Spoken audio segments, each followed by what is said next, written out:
view ကတော့ကျွန်တော်စိန်ခေါ်လိုက်သူတို့စိန်ခေါ်တော့လေကျုံးပြအောင်နော် view ကနေကျွန်တော်စီကိုဖုန်းနှလုံးပို့လာတယ်ဒီကက်ကက်ဘူးလေးလေးပါပြီးတော့အခုကြည့်နေတဲ့ခင်ဗျားတို့တွေက9ယောက်ပေါ့နော်လက်ဆောင်ပေးမဲ့အစီအစဉ်လေးပါတယ်ရောင်းနေကြရရ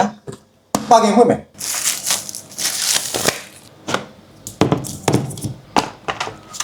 ဒါ90ခွက်ချချင်တော့ဆိုတော့ဒီဖုန်းကအားသွင်းကြမှာတော့စိတ်ပူစရာမလို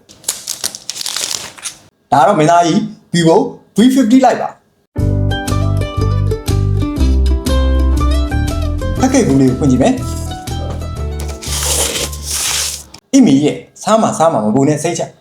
605 mAh blue wall battery တဲ့အားရဆိုတော့ဘက်တရီအားရပါ3ပေအောင်ပဲသူအောက်မှာလည်းပါသေးတယ်ဘာလဲမသိဘူးအပြားတော့အပြားတယ်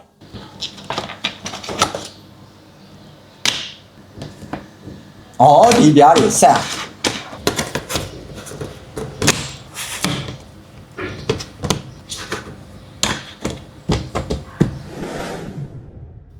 အမေမရှိရင်ပေါ့ဒီပဲဘန်ကရူကရရမှာလားမသိဘူး The Drive Challenge Agent Drive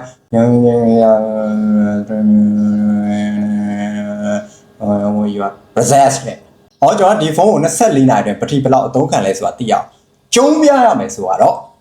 Okay ကျွန်တော်ဒီရက်ထဲမှာခီးထောက်ဖို့ရှိရပါတော့အဲ့ကြရင်ဒီဖုန်းကိုကျွန်တော် 100% အားပြည့်သွင်းပြီးတော့ခီးမှာပေါ့နော်တနေ့ကုန်ဓာတ်ပုံတွေရိုက်မယ် YouTube တနာရီပြီးတော့ TikTok တနာရီ stream လုပ်မယ်ပြီးတော့ Mobile Legends game ကိုတနာရီဆော့မယ်ပေါ့နော်အဲ့ဒါကို battery percentage ဘယ်လောက်ကျန်လဲဆိုတာကိုခင်ဗျားတို့ကခံမှန်းပြရမှာပါဒီကြတာကတော့ဒါ90အောက်လောက်ကတော့သွားမှာပဲပေါ့နော်battery percentage ဘယ်လောက်ကျန်လဲဆိုတဲ့အဖြေကိုကျွန်တော် Vivo V50 Lite Mission Impossible video လုပ်တဲ့အခါကျရင်ထည့်ပြောပြသွားမယ်အဖြေမှန်တဲ့သူဒါမှမဟုတ်အနည်းဆက်ဆုံးမှန်တဲ့သူ9ယောက်ကိုရွေးချယ်ပြီးတော့ဖုန်းမေလက်ဆောင်တယောက်1000စီပေးတော့ပါမယ်ဟုတ်ကဲ့ဒီလောက်ပါပဲ